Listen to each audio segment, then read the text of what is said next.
Ketika anak sudah candu sama gadget, itu akan memiliki 5 karakter ini. Nah, 5 karakter ini tuh perlu kita antisipasi dari sekarang. Kalau misalnya ibu pengen berkembang anaknya dengan sangat baik, gitu ya.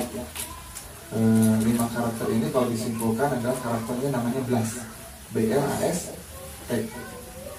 Nah, karakter BLAS ini teh yang mempengaruhi anak susah sekali untuk berkembang.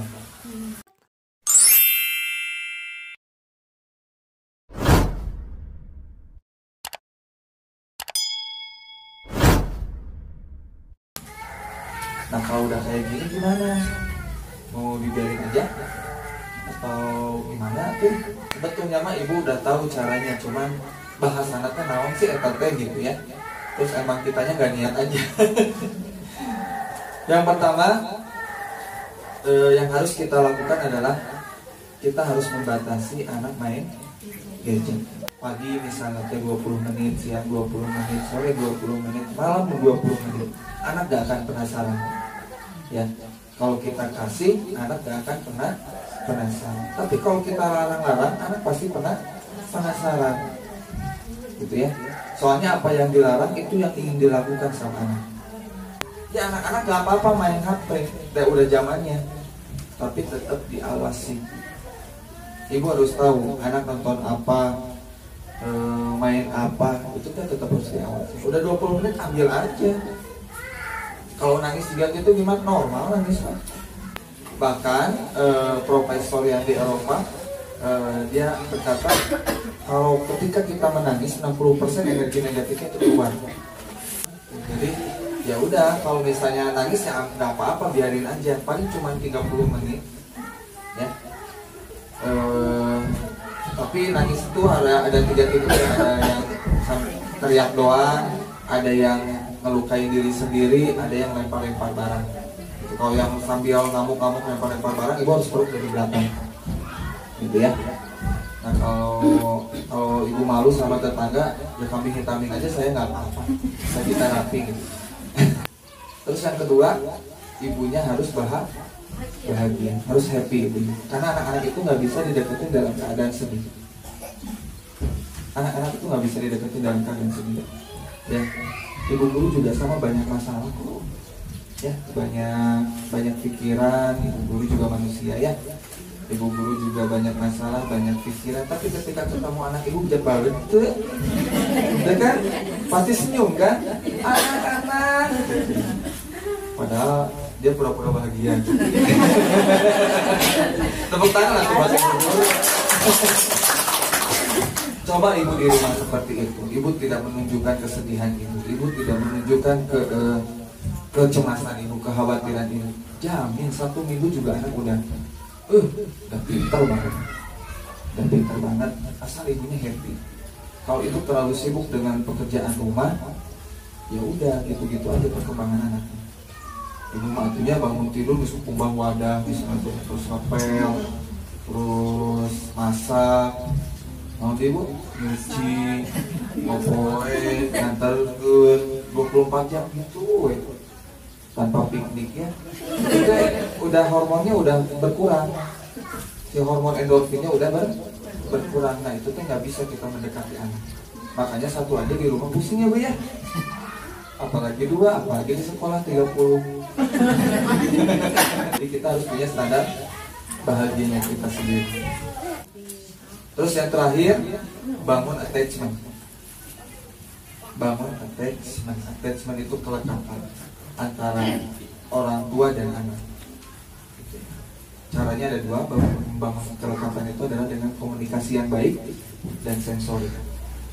Jadi komunikasi yang baik itu ada ilmunya. Komunikasi itu ada ilmunya. Ibu nggak bisa asal ngomong, nggak bisa asal ngejawab, tapi harus pakai caranya. Ya.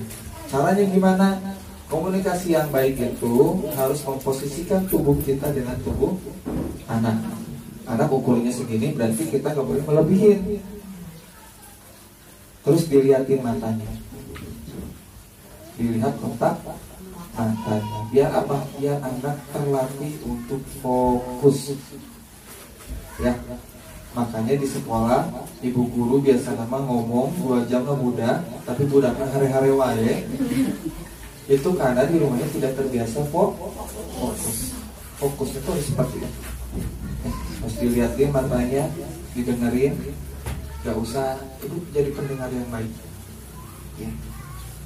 Sesibuk apapun ibu, ketika anaknya bertanya, jawab. Kalau enggak, anak akan minta informasi sama yang lain. Itu lebih bahaya. Misalnya, mama kenapa hamil? Dijawab gak? Jawab dong. Ya, daripada misalnya anak nanya ke tetangganya, ke temennya, nanti dikasih informasinya yang gak baik, kan logika kita juga. Jadi harus dijawab. Komunikasi yang baik itu seperti itu. Ya. Terus yang kedua, sensori. Jadi kalau di Tasik itu kan namanya kota santri ya. Soalnya banyak pesantren di sana.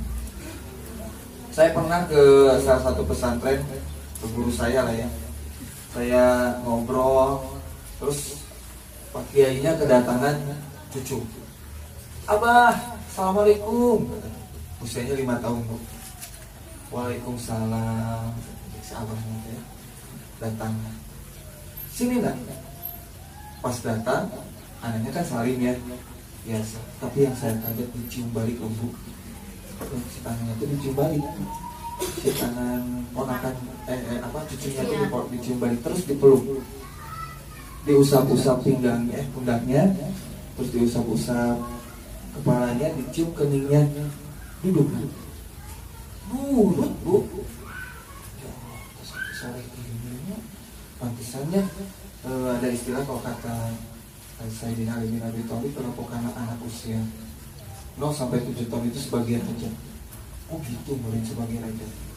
Nurut bu, anaknya teh ya enggak kuing juga gitu kalau saking cara diperlakukannya seperti itu muridnya. Terus kata si abahnya teh, abah mau ngobrol dulu sama di mana? Tadi keluar langsung. Kan kita mau kegorowokan dia, anak kita nurut ya. Kita kegorowokan padahal mah, tapi anggar wes nurut. Ternyata cara memperlakukannya yang berbeda. Cara memperlakukannya yang berbeda. Nah kurang lebih kalau kita bisa membangun attachment, saya jamin 1 bulan aja ibu anak udah melihat perkembangan anak yang sangat baik. Ya. Jadi ibu harus kerja. Siap bu? Ya. Jadi kalau misalnya kerjasama ya lebih enak.